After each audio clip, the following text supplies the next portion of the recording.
Good eye.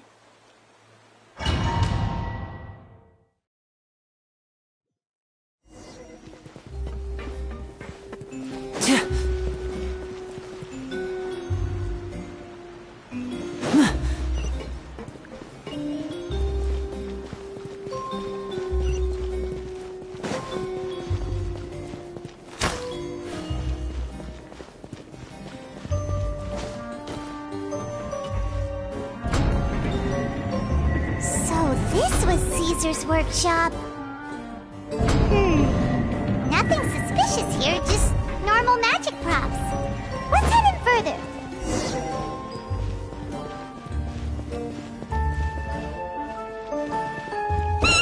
What was that? Oh, is this one of Caesar's gadgets? Guess we must have triggered some sort of device.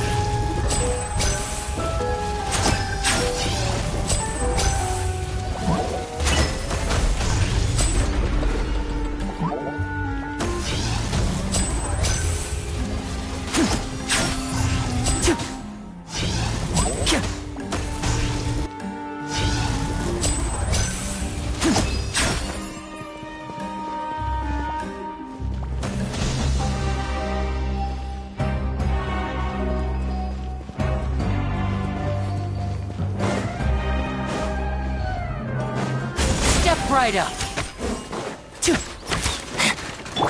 Boing, boing, boom! Da da da! Yeah.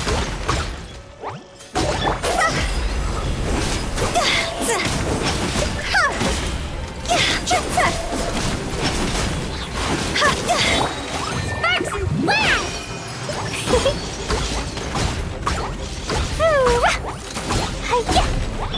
Illusion shattered!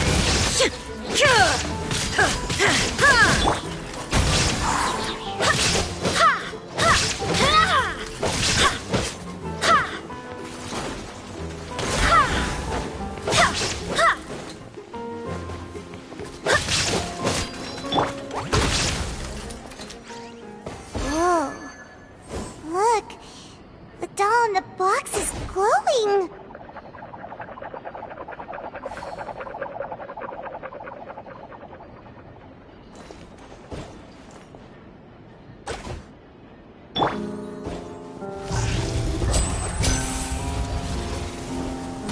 There's something written on the card on this doll. Let's take a closer look.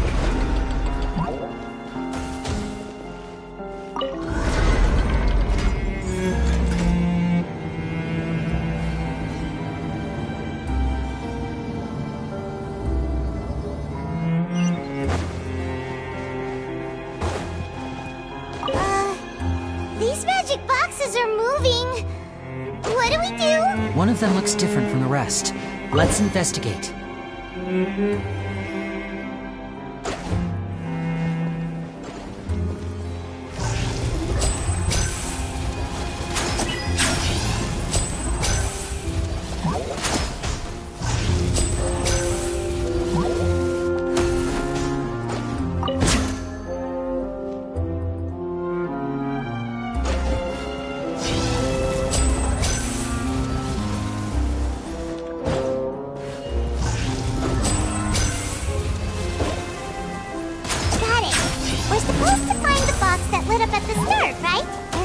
Another wish list inside.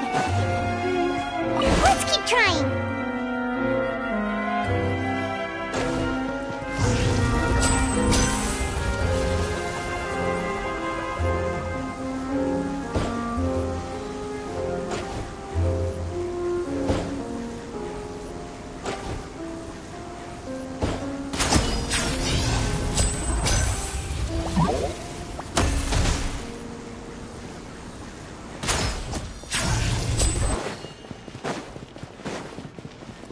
Looks like we've reached the end of this route.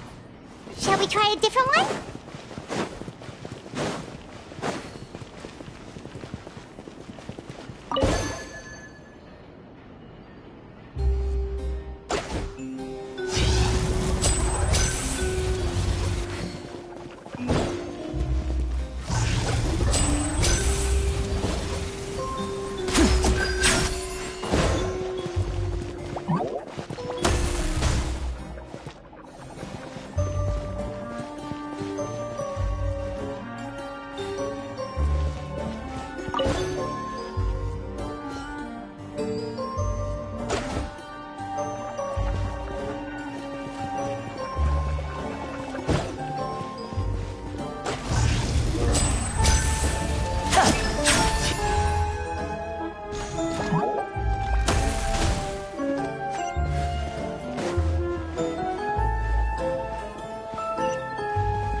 That's weird. Have we reached the end already? There's nothing here. Maybe this was a wasted trip. This place seems a little too ordinary for a magician's workshop. There's a distinct lack of mystery. We've triggered quite a few devices on the way here. I'm starting to wonder whether Caesar built this whole place as one big, elaborate magic contraption. If so, then there must be more to this place than meets the eye. Maybe a hidden room somewhere. Aha! If I just move this book, then hopefully... and... presto! A secret passageway! How did you know? I'm a magician too, and apparently great minds really do think alike. Looks pretty big inside. Let's head in and take a look around.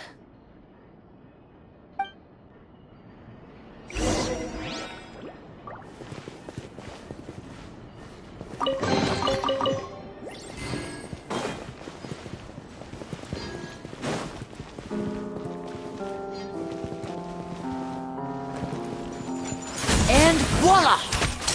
A round of applause!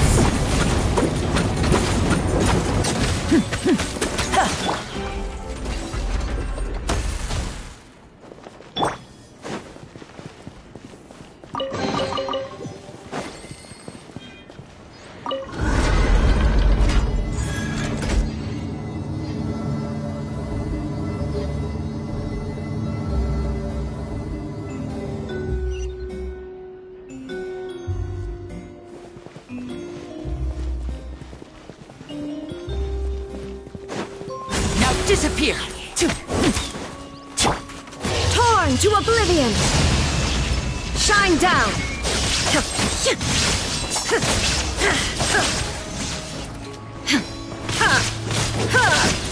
Blazing delight!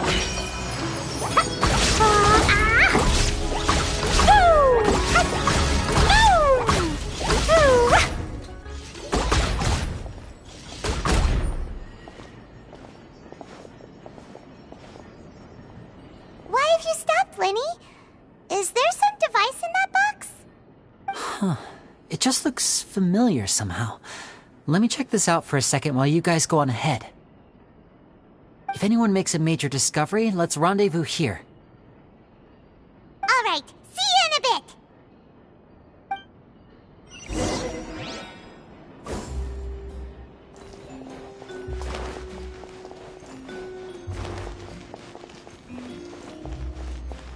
La la la.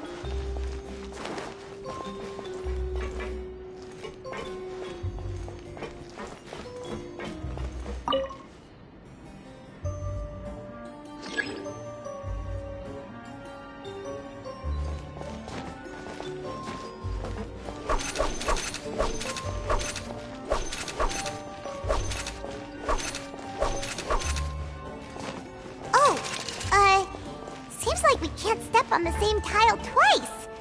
Guess we've got to finish it in one run, huh?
Shall we?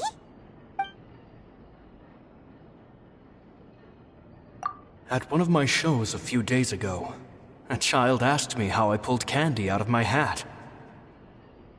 As a joke, I told the kid that the hat has a built-in wish-granting machine. Next thing I know, today a whole bunch of kids were pestering me to pull all sorts of things out of the hat. So I told them another white lie. The machine needs time to power up, but in the meantime, you can write your wishes down. Well, they took me up on that offer, enthusiastically. As I write this, I've only just got back from running around all over town, buying the things they wanted. Boy, are my legs sore. I wound up saving very little this month, but that's not a major issue. I now have a bigger problem. How am I going to hide all these things inside my hat?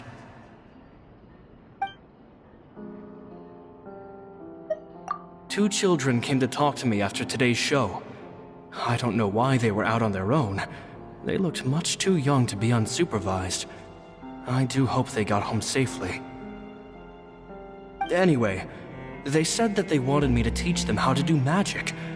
It's not uncommon for children to ask this, of course, but I've never seen any of them as serious about it as these two. I told them that learning magic is very hard work. But that didn't faze them at all. It's like they already knew. And they seemed so committed. I couldn't turn them down.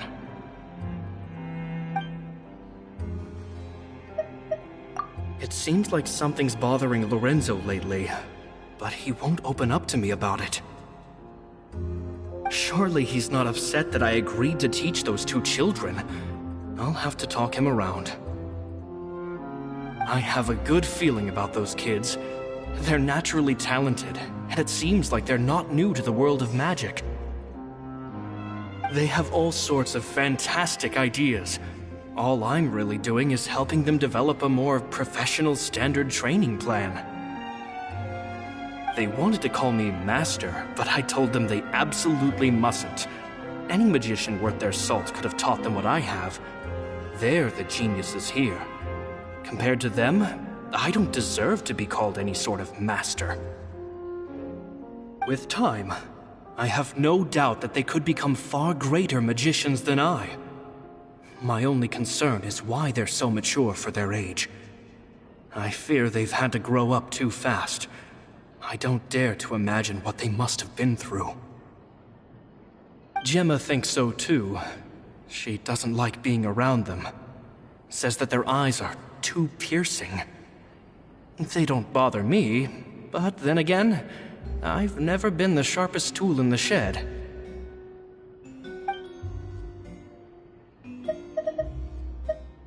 It's nearly time for me to go on tour.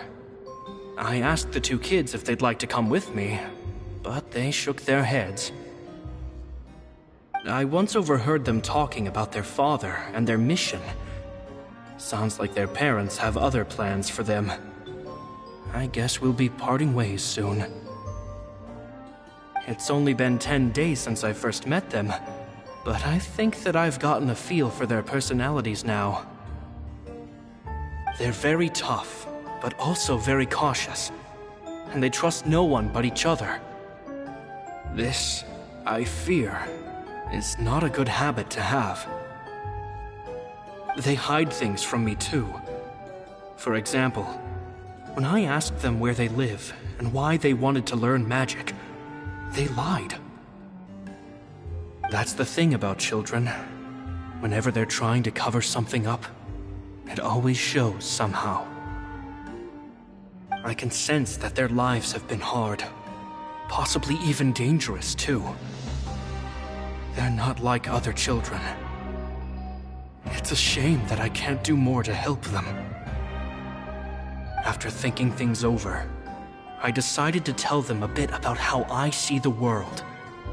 It's full of lies and falsehoods, and that is why we must find our own truth. P.S.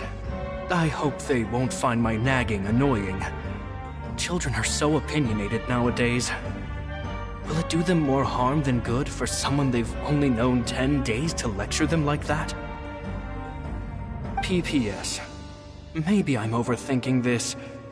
Children aren't interested in grand philosophies. It probably just went in one ear and out the other. I bet they've already forgotten every word I said. Oh, Caesar, Caesar. Just mind your own business next time.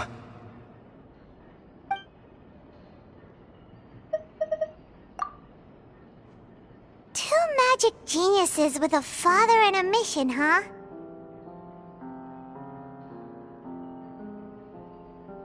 Sounds a lot like he was writing about Linny and Lynette, don't you think? So did they meet Caesar when they were kids? Let's go ask Linny!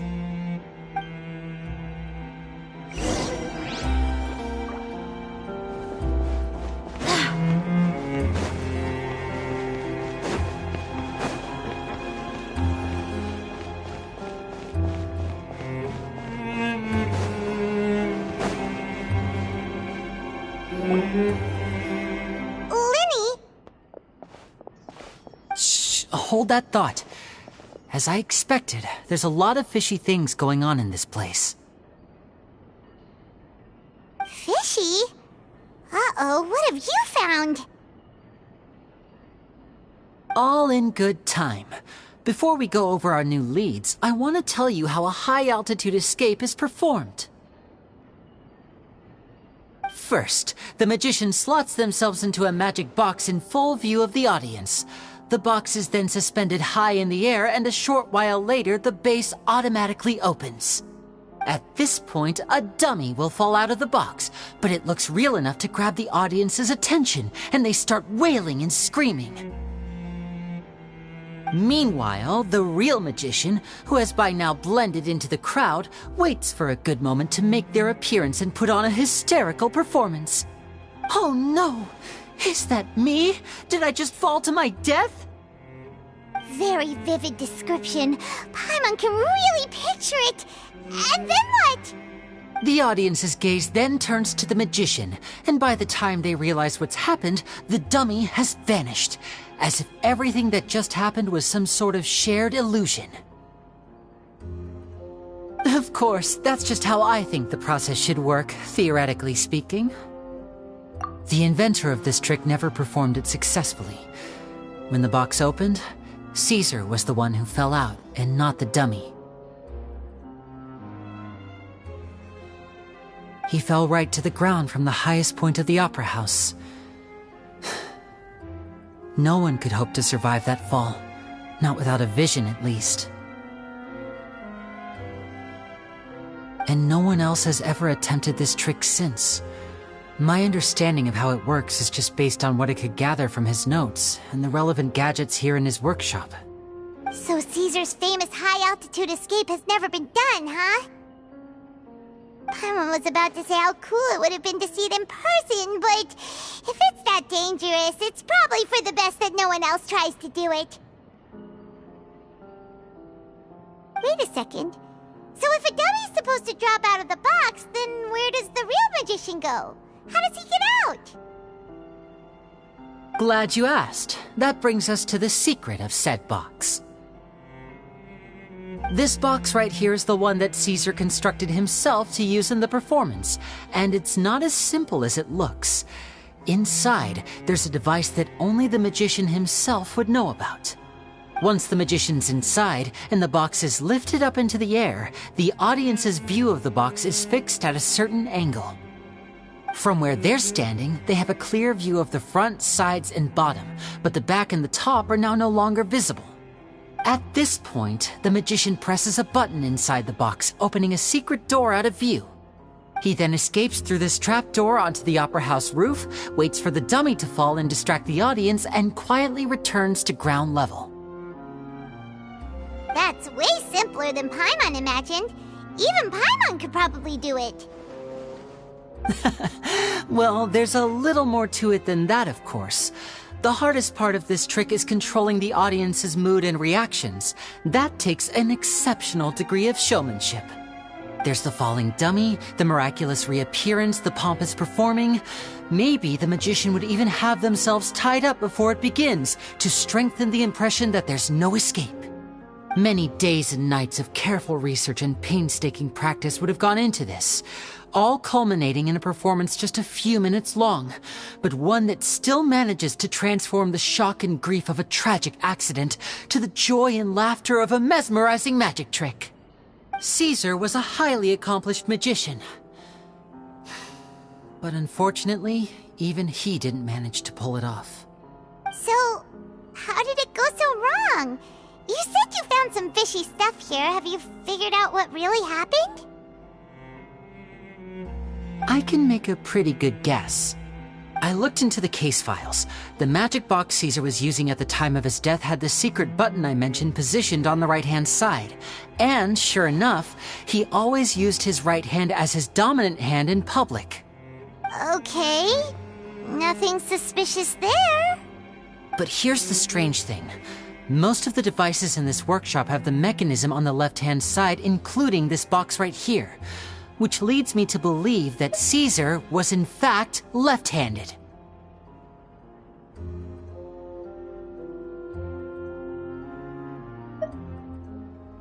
Because a magician can't afford to have their most basic habits stand out too much.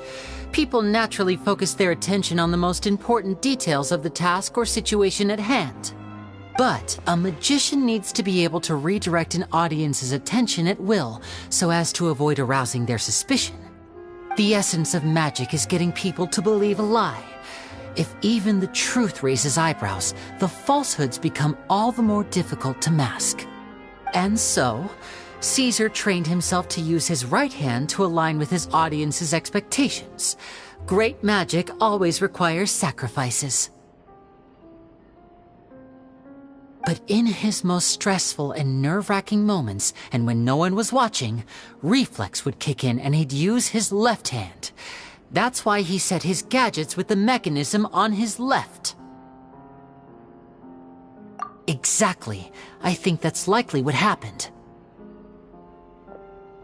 Caesar would have been under a lot of time pressure during the escape. He'd have had mere seconds to open the hidden compartment, retrieve the dummy, then open the secret door and make a swift escape. But I'm sure he was confident. He would have rehearsed countless times to the point where it was second nature. He'd barely need to think about what he was doing because muscle memory would guide him through. So he opened the compartment, took out the dummy, checked everything was in order, and then went to leave. With his left hand, he reached for the button, and suddenly, his heart skipped a beat. It wasn't there. Much like when you reach for your keys but find your pocket empty, his mind needed a moment to process what was going on. Instinctively, his left hand would keep feeling around for the missing button, maybe for another second or two, until the bottom of the box gave way. With the stakes being as high as they were, just a 2-second delay cost him everything. The authorities would find nothing suspicious and conclude that his death was due to his own error. When in reality, someone switched the boxes, and they did it to murder him. But how would they be able to make the switch without being noticed? That would be difficult to pull off, no? It would have to have been someone who knew that he was left-handed and who could move his props around without arousing suspicion. Someone who was always by his side. Isn't that right, Lorenzo? You just couldn't let sleeping dogs lie, could you? There's not a lot of people who'd go to all this trouble for some magician who died 10 years ago. I didn't want to have to do this, you know. Silencing you the hard way just creates more problems for me to deal with. But I gave you your chance. I hoped you'd do what's good for you and back off like the lady, but you disappoint me. You mean Gemma? So you are the one who's been threatening her! Yes, although however stubborn she might be, she was never much of a liability. But you people, you never even knew him, but for some reason you just wouldn't drop it. Which is why you can't leave this place alive. Take them out, and make it quick.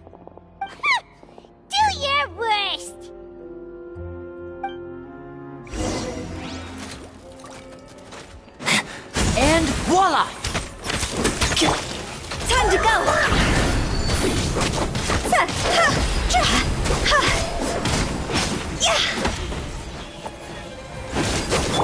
Jumpy, jumpy, go!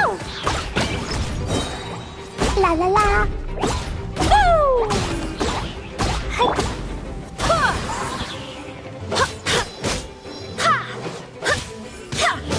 I swear by my sword!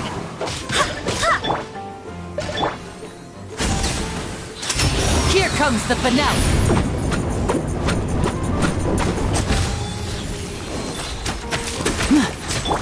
Now you shall perish! There is no escape! Sparks and splash! Boom!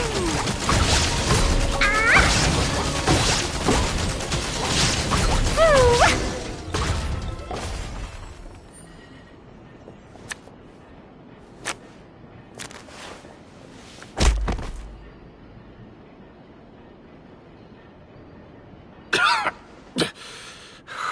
You kids are tougher than you look.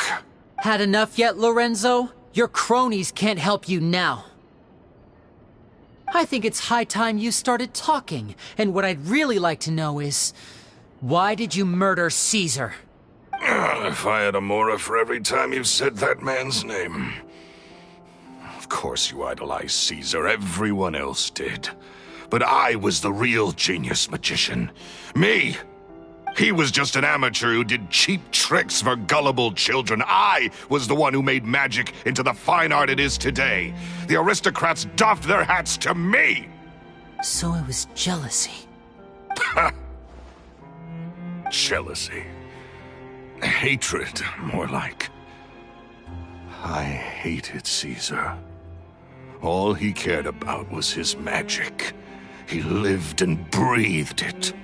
He poured everything into his street performances and his stupid tours like it was just a hobby to him, never bothering to think about Mora.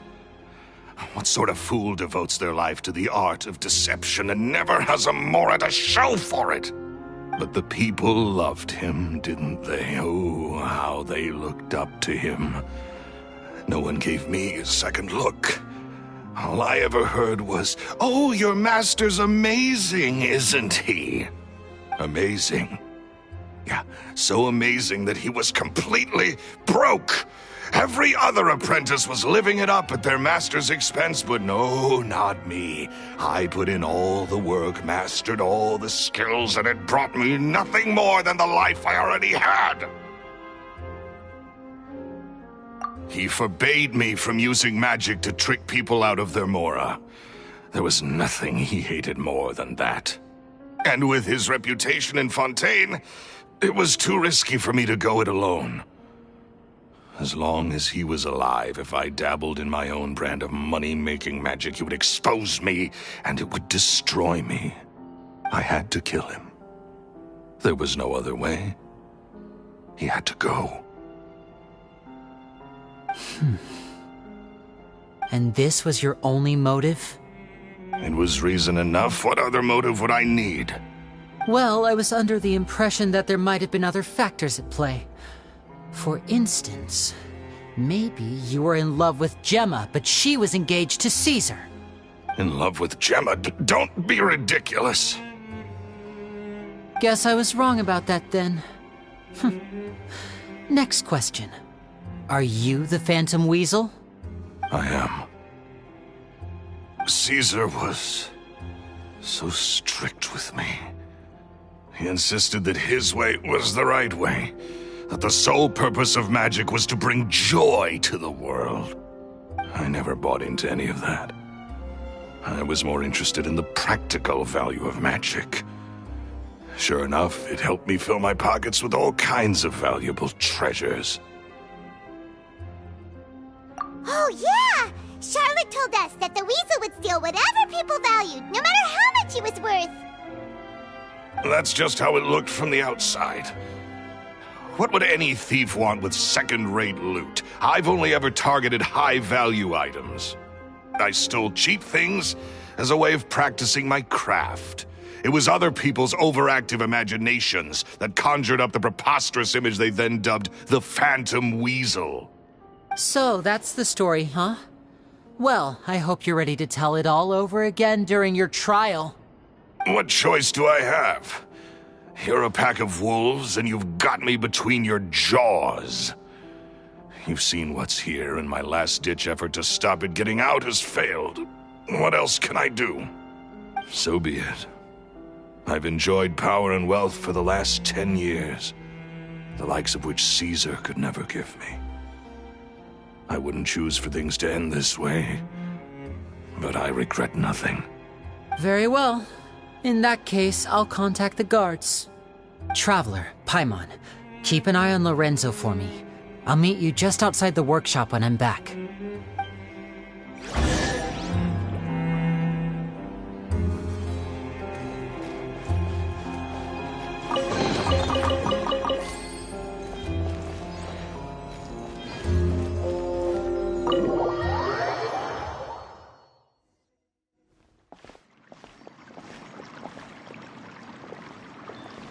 Lily has told me the whole story.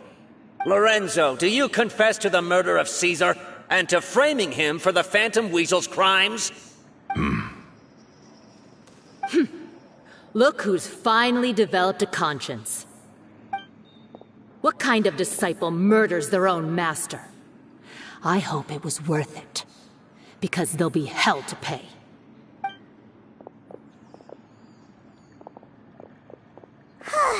Looks like it's all over. What should we do next, Lenny? Should we start preparing for your show? Let me think. Let's rendezvous with Lynette and Gemma first. With Lorenzo in custody, Gemma will no longer have to fear for her safety. Good point. We should go tell Gemma the good news right away. It'll give her some peace of mind for sure.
La la la.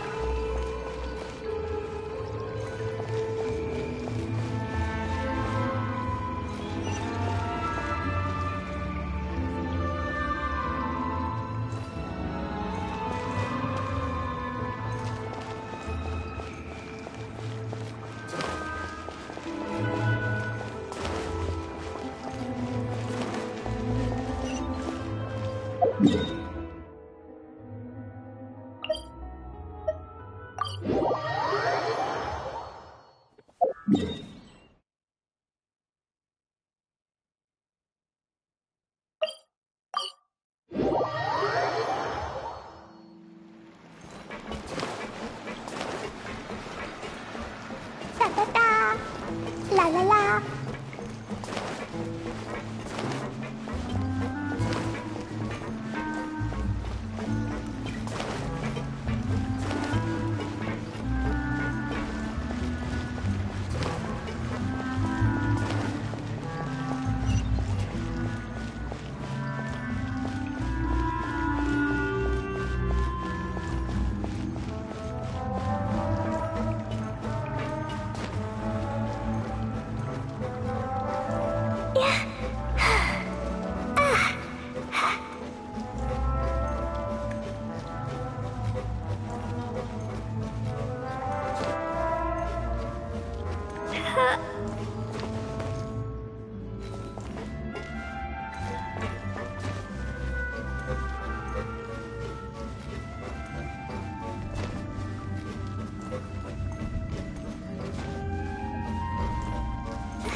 Ah, you're back.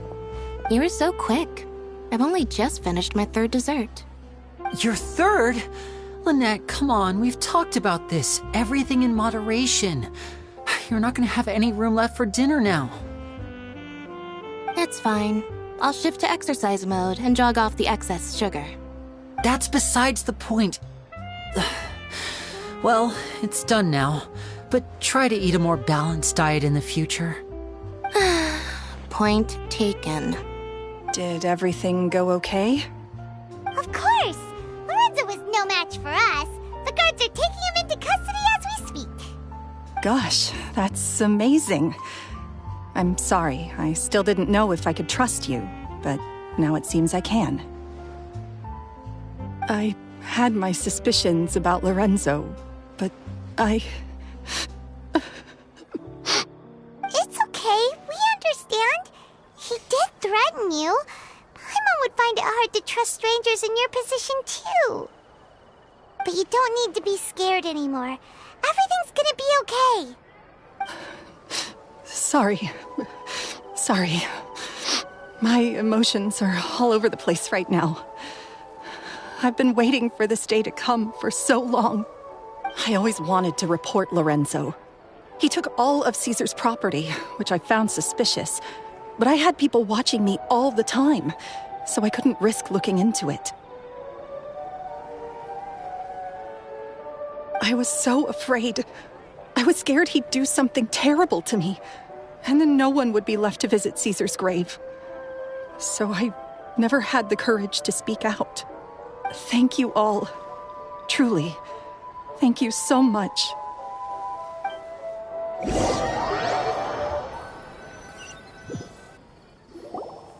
Thank you all for clearing Caesar's name. I never would have guessed that Lorenzo was the real Phantom Weasel. He never showed any signs that there were problems between him and Caesar in public. From the outside, it looked like they got along great. And to think that lowlife's been living life to the fullest all this time, while Caesar's name was getting dragged through the mud. It's a travesty. At least his soul can finally rest in peace now, thanks to your efforts.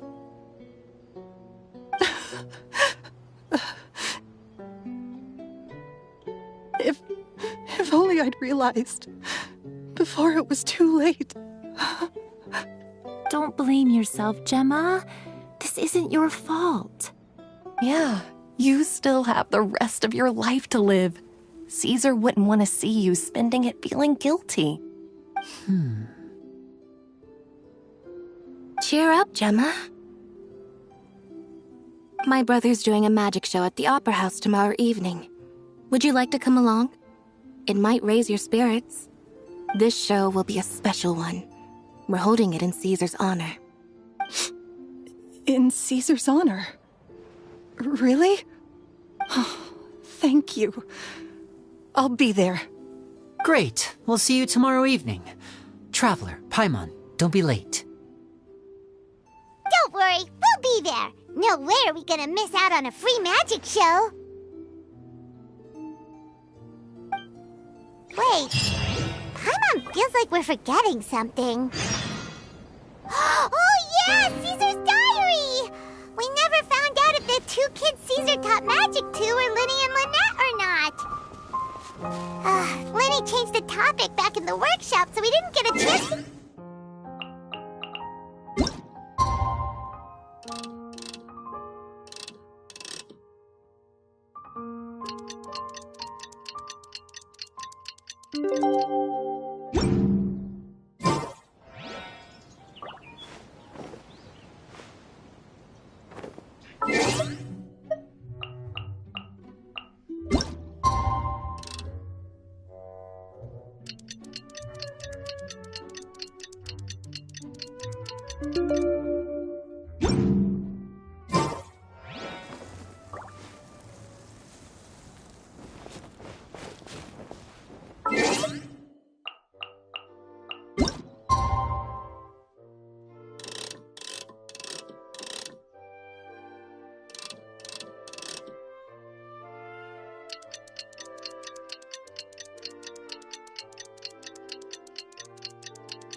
Onwards! We have work to do.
Paimon's excited to see another of Linny's magic shows!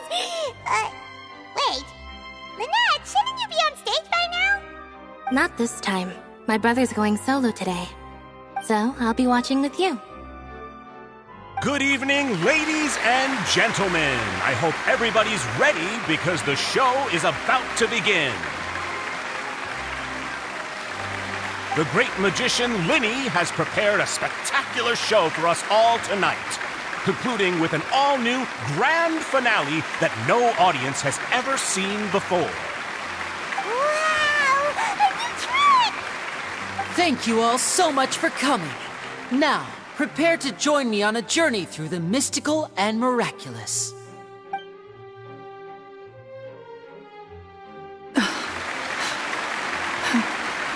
Exciting stuff, isn't it? Yes, it's just... It reminds me of him. No wonder. Caesar was a famous magician too. So, how did you two first meet, Gemma? Well, I was out on the street once, and I saw him performing for little children. Children love magic, because they're willing to believe in things that can't be rationally explained. Caesar had this amazing way of bringing them into a dreamlike world. And somehow, I felt drawn to him too. So I went up and asked him to do a trick for me. Aw, that sounds so romantic. What trick did he do? It was with a flower. He took it in his hand, snapped his fingers, and it magically appeared on my head. I was so happy that day. No one had ever given me a flower before that. Oh, that's so cute! Actually, now that you mention it, Linny's done that one before. Is that right? Then I suppose he's a romantic at heart, just like Caesar.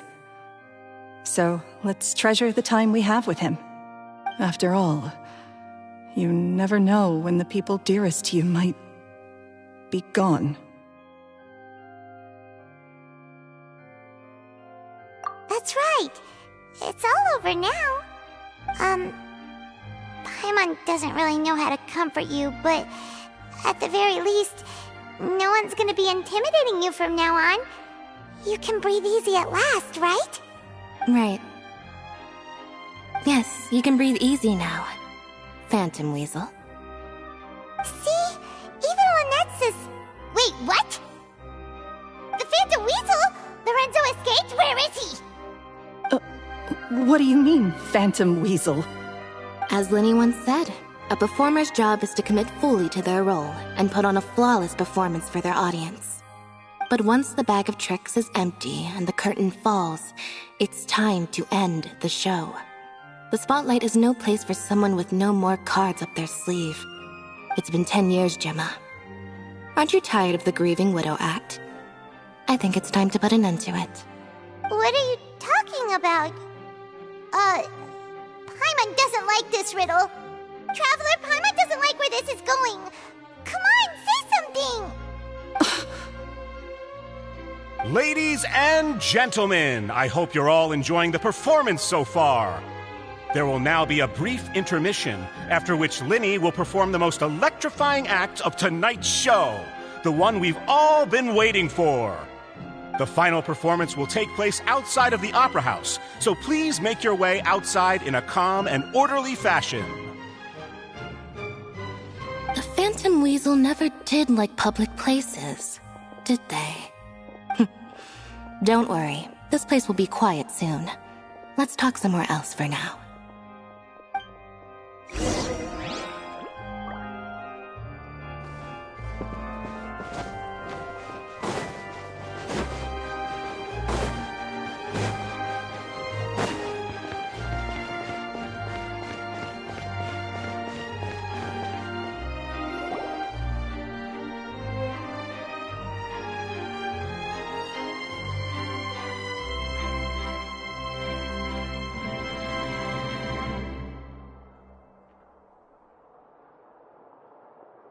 Dear me, this is awkward, isn't it? And unfortunately, I'm all out of gadgets, so I'm afraid I can't do any tricks to liven up the mood. This is a big mistake for a magician to make, but thankfully, I do have a backup plan. Now, who wants to hear a story? Lyney? Don't we have more important things to address right now? Lynette accused Gemma of being the real Phantom Weasel a moment ago. Oh, what the heck's going on? All in good time. Magicians are good at guessing what people are thinking. I know the questions you want to ask. And as it happens, the story I'm about to tell might answer a few of them. Really? Well then, let's hear it! Paimon's dying of curiosity here! Let's go back to the very beginning. A decade ago, when the Phantom Weasel was terrorizing the court of Fontaine. She never missed a target, never left a trace, and no treasure was safe from her thieving hands. But as her infamy grew, so did the readiness of the police, and her opportunities to act became ever fewer. Every day, she ran the risk of being exposed for who she was. Of course, she could not simply take this lying down, and before long, she found her ticket to freedom. She would create a scapegoat, a false weasel to close the chapter on her behalf. After weighing her options, she set her sights on a renowned magician, Caesar. After all, magic and theft shared enough similarities for people to buy the story when the truth came out. So then what? Being the master deceiver she was, the weasel easily earned Caesar's trust. Now all that remained was to frame him for her countless crimes.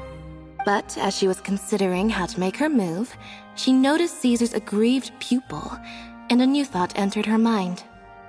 Maybe I don't need to get my hands dirty after all. At her encouragement, Lorenzo tampered with Caesar's magic box, causing him to fall to his death. Afterwards, Lorenzo seized his master's property, and the weasel set about tarnishing Caesar's reputation. Two co-conspirators committed the perfect crime.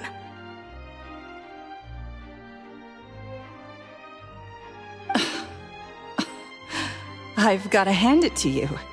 You're both exceptional storytellers. It's enough to make even me wonder whether there was really another mastermind behind all this, pulling the strings. But I just have one question.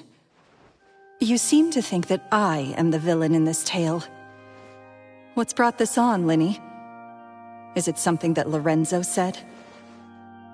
Don't worry, Lorenzo said nothing at all. But I never believed that he was the weasel, and in fact, my investigation only made me more certain of that. He was too forthcoming with his confession, as if there was something else he was trying to hide. How disappointing. So you'd sooner trust Lorenzo than me, even without a shred of evidence? A magician is an expert at playing the audience to get the result they want. And I have no doubt that you, Gemma, are equally talented in this regard. With a little help from Lorenzo, you put on a very convincing performance. the lovesick fiancé whose devotion to her betrothed is unshakable, even under threats of violence. Caesar was maligned and hated by all for 10 years, but you? Everyone sympathized with your plight.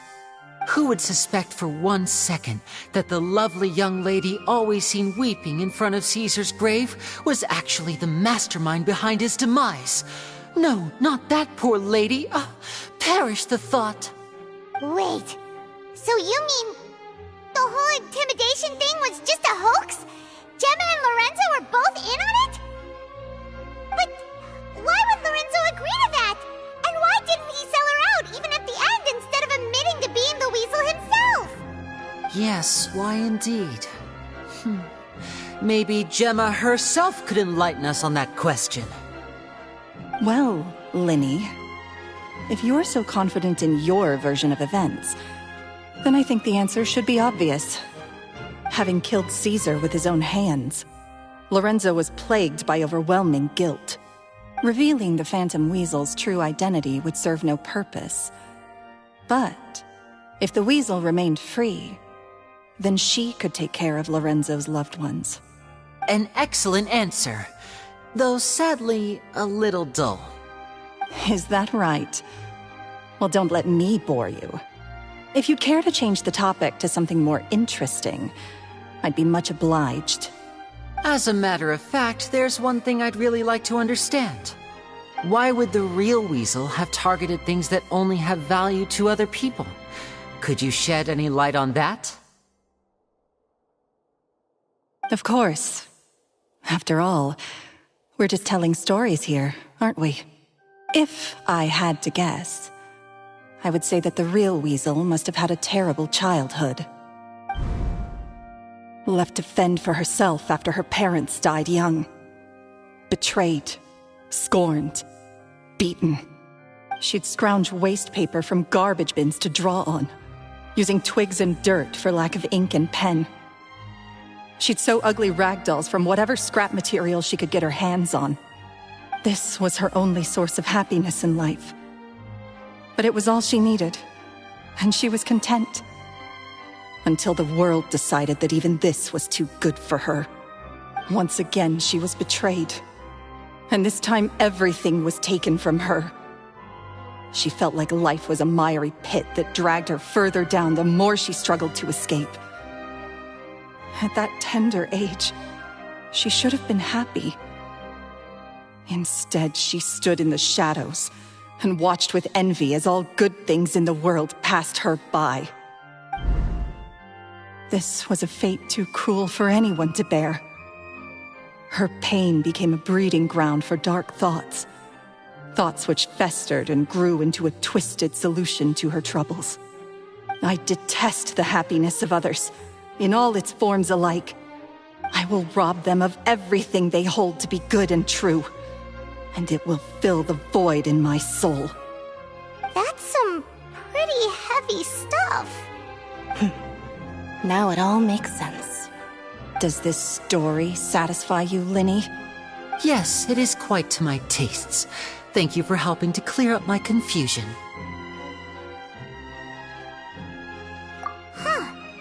That's right! What drove you to write that letter, Gemma? What were you trying to achieve there? Because without that, none of this would have ever come to light! She didn't write the letter. After 10 long years, I'd hoped that the Phantom Weasel would be consigned to the history books by now. But it seems like someone still wasn't ready to let her finally be at peace. Linny. Or should I call you the Phantom Copycat now? You were the one who posted that letter outside the Opera House. But why?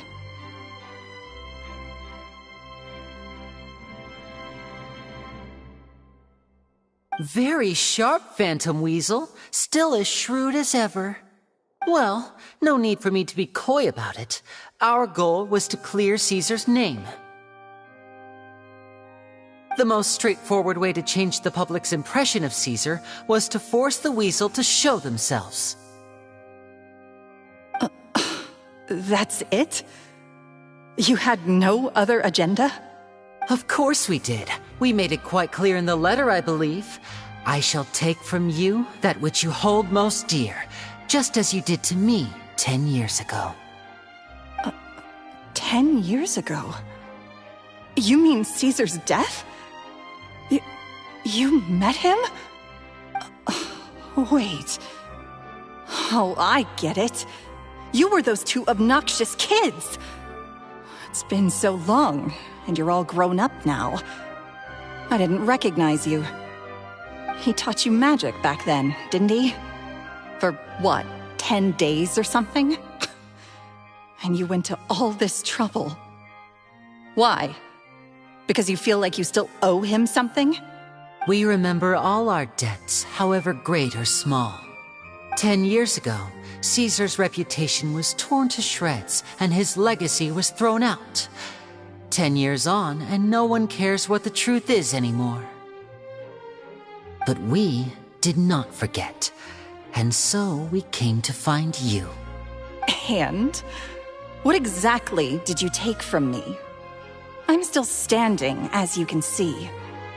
Lorenzo has admitted to everything. I'm free. Free? Do you really think so? Caesar once told me that even though the world is filled with lies and falsehoods, we must find our own truth. I think that applies to you too. Truth can take many forms. Prized possessions with nostalgic value, fervent hopes and dreams, and irreplaceable people. Life took many things from you, and those wounds never healed. When they ached unbearably in the dead of night, stealing became your way of numbing the pain. What are you trying to say? I'm saying that for the last 10 years, you've been living a rather uneventful life. Perhaps that's because you found something other than a life of crime to fill the hole? Back to Lorenzo for a second. He murdered his own master, played along with your act, and took pains to make sure any suspicion would be directed towards him. But what did he have to gain from all that? He knew who you were and the things you'd done, and despite that, he was willing to give everything up for your sake. He's the reason that you haven't felt the compulsion to steal in all these years. You're more than just accomplices in murder. You're the only real friends each other has. So I think you know, deep down, that he is the only truth you have in your life. But that truth is gone now, and I guarantee you, you'll never see it again. Congratulations on your freedom, Gemma. Your freedom will cost you dearly. From now on, you'll be all alone in a world full of lies and falsehoods. I do hope you'll be able to bear it. You've still got a long life ahead of you after all. Gather round, one and all. The time has now come for the amazing Linny to perform his final act in tonight's show. I'm sure you're all wondering what he has planned for the grand finale. Well, wonder no more, for the answer is a death-defying high-altitude escape. A high-altitude escape?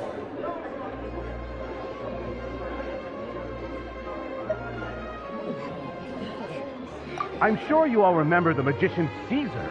This was the very trick that led to his fatal fall, after which he was dubbed the Phantom Weasel.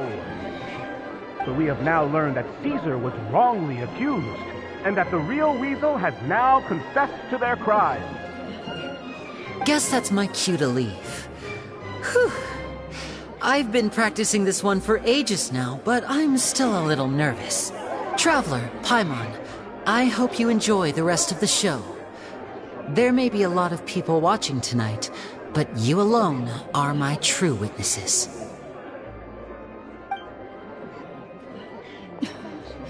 Lenny, wait.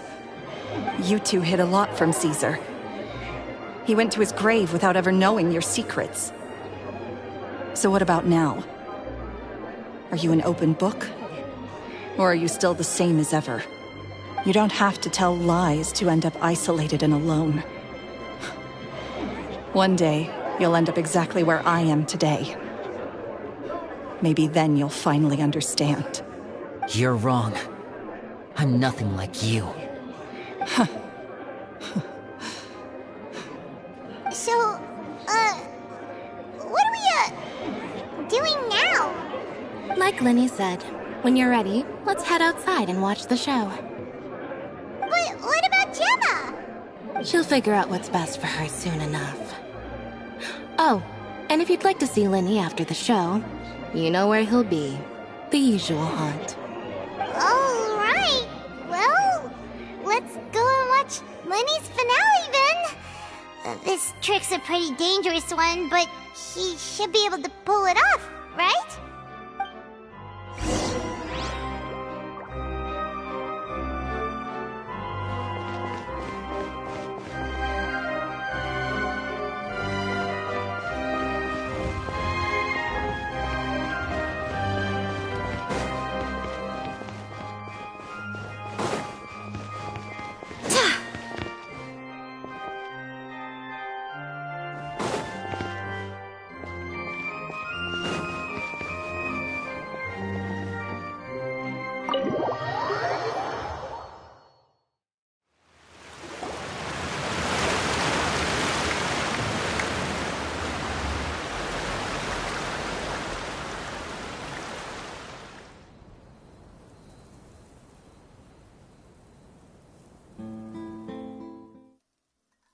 Magic should be mysterious, surprising, and defy logic.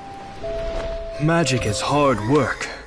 Every single movement has to be practiced thousands of times. It's alright. We're used to that.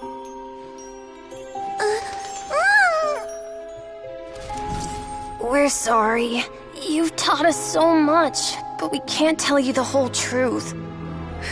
It's okay. Do you still remember what I told you? This world is full of lies and falsehoods. I only hope that one day, you can find your own truth. What about you? Have you found your truth? Magic is my truth. I want to perform a magic trick so great that people will always think of me when they talk about it. For a magician, what greater honor could there be? Look! Behold! Linny is sealed inside the box. Will he manage to escape? 10 years ago, Caesar attempted this very trick, and it was at this precise moment that... Linny! Watch out!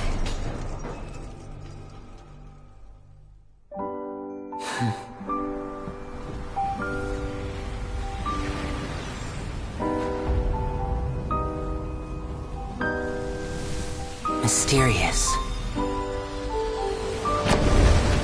Surprising. And logic-defying. Isn't that right?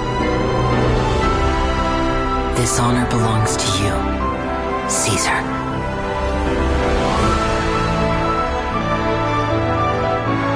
I'm just sorry it's a little late.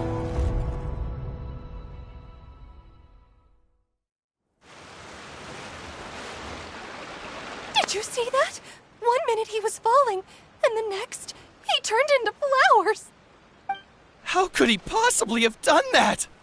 How mysterious. I didn't blink once. He just vanished, right in front of my eyes.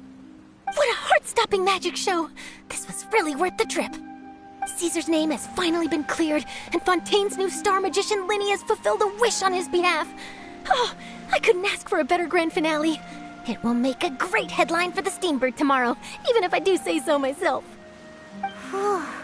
Looks like everyone really loved Linny's grand finale. Paimon doesn't see Linny anywhere. Where'd he go? Oh, Lynette said he'd be waiting for us at the usual hunt. But, where is that? Oh, you mean the one where Caesar's buried? Yeah, that's probably it. This whole magic show kinda seemed like Linny's way of saying goodbye to Caesar. so it makes sense that that's where he'd be afterward. Alright, let's go look for him there.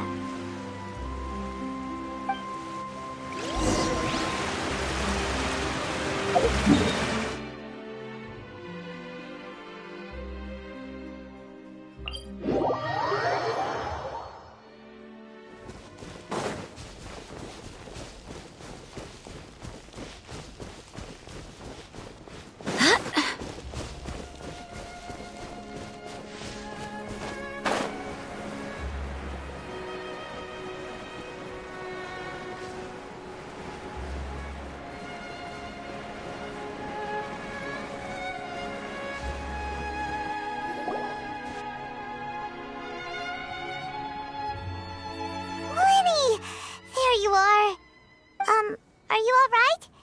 Paimon was scared to death when the chain broke. Paimon was sure something had gone horribly wrong. Magic is a performance art. A magician has to get creative to keep the audience on tenterhooks. That's our job. So I tweaked Caesar's original setup a little to keep it fresh.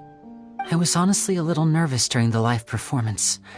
The thought of falling, suddenly feeling weightless, seeing the sky and the ground spinning and spinning. Sometimes, I can't help but wonder what Caesar thought in those final moments. Did he regret taking Gemma and Lorenzo on? Or did he believe that it was his own slip-up right until the end? You know, Paimon's been wanting to ask you about something ever since we were in Caesar's workshop. You learned magic from Caesar once, didn't you? When was that? After I joined the House of the Hearth. To be honest, Lynette and I had an agenda when we approached him. I told you about my past before, remember? As a young boy, I survived by secretly learning magic from street performers. I'd watch their tricks and try to figure out how they were done. But I quickly realized that observation alone could only get me so far. What I saw was the polished final performance, but the rigorous training they put in behind the scenes remained invisible to me. I needed to learn how to improve my sleight of hand, hone my misdirection skills, and make niftier props.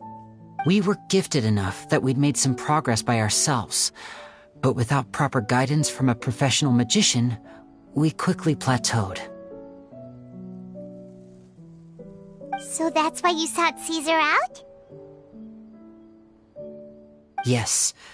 We figured there was no harm in asking, but it took us by surprise that he was so willing to teach us. In all, we only spent 10 short days together, but he was very good to us. By contrast, we hid so many things from him. For instance, when he asked why I wanted to learn magic, I answered, "It's my passion." But in truth, there was already a lot more to the story by then. After being taken in by an aristocrat for our magic talent, then betrayed soon after, this was no longer about me doing what I loved. What amazed me was how the lie escaped my lips even as I was hesitating over whether to tell him the truth. Trust is a beautiful thing. Sadly, I'd forgotten how to trust by then. Winnie. Still worried about the way I feel? You really are a gentle soul, aren't you? But don't worry, I'm used to it now. From the mansions of the elite to the House of the Hearth, lies and selfishness have followed me and Lynette everywhere we go. After Caesar went on tour, we became busy with our missions. The next we heard of him was that he'd fallen to his death, and was now declared to be the Phantom Weasel. That night, I remembered his smile. But as I lay there, I didn't know what to say to him. To keep secrets is to put up walls. The longer you keep them up, the less you let people in. Then, one day, you look around and realize your life is like an empty auditorium after a show, full of seats once occupied by all the people who left. But I guess that's the price we have to pay. You only realize how much someone really meant to you when you lose them completely. That's why I was so confident this would hurt Gemma. because I felt it for myself. Yeah, cheer up, Winnie. We've had to say our fair share of goodbyes during our journey, too. But whatever happens, Paimon always believes in what tomorrow brings. Delicious food, fun toys, and the traveler by my side. Paimon just needs to focus on things like this, and all the unhappy stuff goes right out the window. You know, Traveler, doesn't that kinda make you Paimon's truth? Exactly. It's the same for me and Lynette. We are the truest thing each other has in the world, and nothing can replace that. Life has taken plenty from us, like it did from Gemma. But at least it left us with each other. That's what gave us the strength to get through the darkest days. That's why the darkness never consumed me, and why it never will. Maybe we live in the shadows too, but we remember every precious ray of light that shines through. All right, time to lighten this conversation up a little. What did you think of the show tonight? Were you happy with it? It was amazing! Paimon just wishes we hadn't been so distracted with the Gemma situation. We spent most of our time in the Opera House just talking and pretty much missed the entire first half of the show. Winnie, could you do just one more trick for us? Whoa, that's a bit of a tall order, I'm afraid. The show's just finished, so my sleeves are decidedly card-free right now. Aw, come on! Surely you can think of something. The Lenny Paimon knows can do anything if he puts his mind to it. Oh, all right then. I'll give it a go, but only because it's you. Watch closely. I have a flower in my hand. You liar! There's nothing in your hand! We ain't going along with this! Huh? My goodness, you're right. But I could have sworn I brought one here with me. Okay, try this. Count down with me. 3, 2, 1. 3, 2, 1. Now, have another look around. Maybe the flowers appeared somewhere else. Really? Let's see. Wow, there it is! Oh, this is a different flower from the last time, right? This one's called, oh yeah, a rainbow rose. But more importantly, Paimon has to know how the trick is done. Please, Linny, pretty please! Well, if you want to learn magic, you'll have to start by addressing me as teacher. Ugh. Fine. Please, teacher, please! Since you asked so nicely, I'll share one little tip with you. Namely, the student of magic cannot solely rely on others being prepared to reveal their secrets. You have to observe, think, and find the answers for yourself. Is that it? Look at the time. We shouldn't linger here too long. Thanks again for coming to see my show. I bid you both good night. I look forward to seeing you again. All right, fine. See ya. Shall we head back now, too? Oh, Paimon can't wait to read The Steambird tomorrow. Paimon bets Linny and Caesar will be plastered all over it. Let's head to the Steambird's offices tomorrow morning and see what we can find out.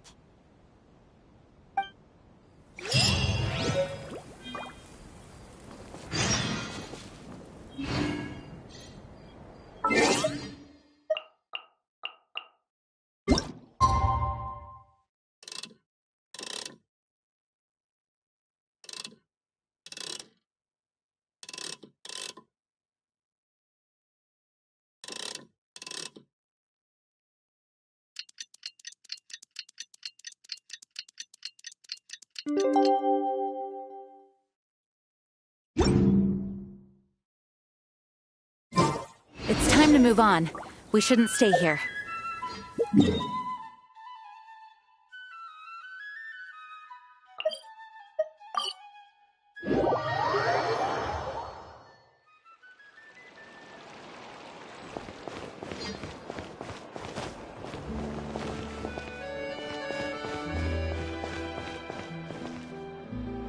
I'm very sorry, Charlotte, but my sister and I are quite busy today. I'm afraid we'll have to decline this interview. Oh, Linny, I'll only take a moment of your time, if you would be so kind. Huh? What's happening here? I spent all night writing my piece about the Phantom Weasel, and it was going to go to print this morning. But just as dawn broke, I suddenly received news that Caesar's fiancée, Gemma, had contacted the guards and confessed to having been the real Phantom Weasel all along. That was quick. Hmm?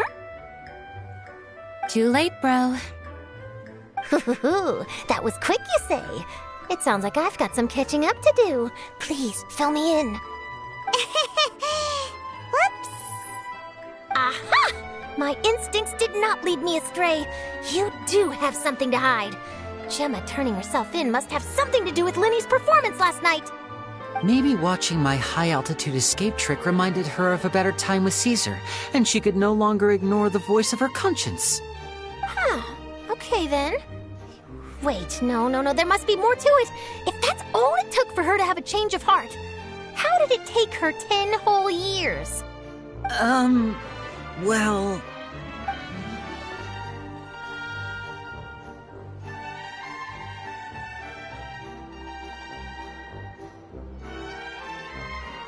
Oh, I remember now! You and Gemma were nowhere to be found after the show. What happened between you? Quickfire question! Where did you all go after the show? Oh, we went to the cemetery and Linny did a private magic trick just for us. Actually, glad you mentioned it, because that reminds Paimon, guess what? Linny started using rainbow roses in his tricks. What? I don't recall ever having received a rainbow rose from you myself. Is this supposed to mean that they're more important to you than your own sister? No, I just, What now? Oh, did Paimon say something wrong again? This is getting pretty awkward. What do we do, Traveler? Seems like this interview wasn't meant to be. Well, never mind. There's always next time. Forgive my persistence, but when there's explosive news waiting to be found, I can't turn away. The news about Gemma has already made waves, and I'll stop at nothing to get to the bottom of it all. Apparently, one of the things she said to the guards was that her final wish is to see Lorenzo one last time. There's clearly a web of complicated relationships there. Can't blame me for being curious. All right, I guess I'll leave you to continue the rest of your conversation in peace. Bye for now.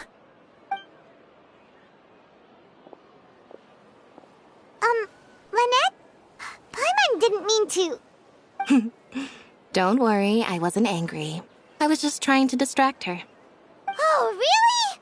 Oh, thank goodness. You scared Paimon there. Phew. You and me both, Paimon. You and me both. At least it did the job, right? Please, take good care of that rainbow rose. I'd be really upset if you lost it.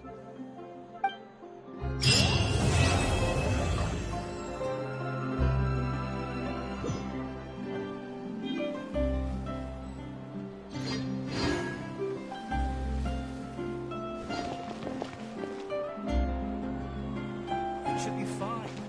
I'm sure it'll get resolved. I've never seen anything like